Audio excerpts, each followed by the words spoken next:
So how do you digitally plan on the iPad? Let me explain it and guide you through it. And if it's your first time in here on Foxtecc, subscribe right now and you'll never miss anything important. So obviously there are so many ways and apps you can use for this purpose, but the one I kind of like to use, and I know a lot of people are happy about it, it's called GoodNotes. I'm not affiliated with them or anything like that, but you can get inside the app and you can get it for free, even though there are some subscriptions available. But you can see I use it for free right now. And there is a section in there which is titled Marketplace. And in there, you can look up for some templates for the planner.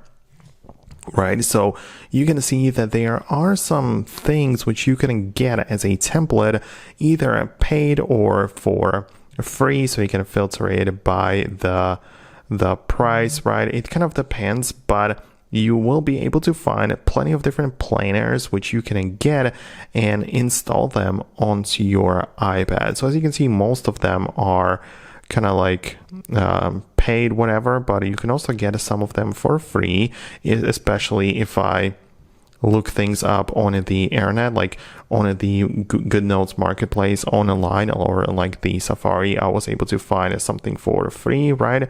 So as you can see, you can technically get it as such, and you can import it to the GoodNotes, right? So this is the one which I'm talking about, and you can kind of like install it to your device and essentially start using it as a template. And my point is that using this, once you set things up, you will have the ability to like use the hyperlinked planners. And I'm just giving you the guideline of how it kind of works and how you can get the most out of it. And that's the stuff that a lot of people use. So of course, yeah, it would make the most sense to get like the paid planners, which are probably going to be the best. But yeah, you can also use it for free as long as you're patient with it. But that's the whole thing I wanted to quickly explain. Let me know your thoughts and opinions below, and I'll see you in the future uploads.